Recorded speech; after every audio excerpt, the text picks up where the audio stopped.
नमस्कार, मैं हूं दिव्या और आप देख रहे हैं ब्राह्मण शिरोमणि। हमारी खास श्रृंखला ब्राह्मण शिरोमणि के इस एपिसोड में हम आपको ऐसे ऋषि के बारे में बताने जा रहे हैं जिनके अध्ययन और शोध से मिला ज्ञान आज भी हमारी सेहत और जीवन शैली का आधार है।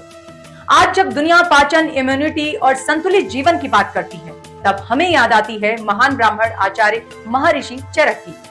आचार्य चरक को विशुद्ध नामक ऋषि का पुत्र माना जाता है और परंपरा उन्हें अनंत नामक नाग का अवतार भी मानती है। वे आयुर्वेद के महान आचार्य और चरक संहिता के रचयिता थे। आज जितने भी आयुर्वेदीय ग्रंथ उपलब्ध हैं, उनमें चरक संहिता को सर्वश्रेष्ठ माना गया है। चिकित्सा विज्ञान के मूल सिद्धांतों का जैसा स्पष्ट और गहन विवेचन इस ग्रंथ में मिलता है, वैसा और कहीं नहीं मिलता। इस ग्रंथ का रचना काल उपनिषदों के बाद और बुद्ध के पूर्व माना जाता है। आचार्य चरक भारतीय औषधि विज्ञान के मूल प्रवर्तकों में गिने जाते हैं। उन्होंने चिकित्सा ज्ञान को एकत्र कर नए सिद्धांत दिए और उसे शिक्षा के योग्य बनाया। 8 भागों और 120 अध्यायों में विभाजित इस ग्रंथ में आयुर्वेद के लगभग सभी सिद्धांत समाहित हैं।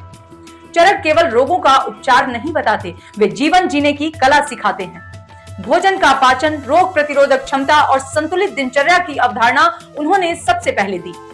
वे केवल आयुर्वेदाचार्य नहीं, बल्कि सभी शास्त्रों के ज्ञाता ब्राह्मण ऋषि थे। उनका दर्शन सांख्य और वैशेषिक परंपरा से जुड़ा है।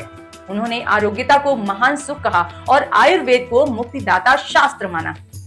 चरक संहिता में भारत के साथ यवन, शक और चीनी जातियों के खान पान और जीवन शैली का भी उल्लेख मिलता है। 8वीं शताब्दी में इसके अनुवाद हुए और यह ज्ञान पश्चिम तक पहुंचा। यही कारण है कि आयुर्वेद और आचार्य चरक एक दूसरे के पर्याय बन गए हैं।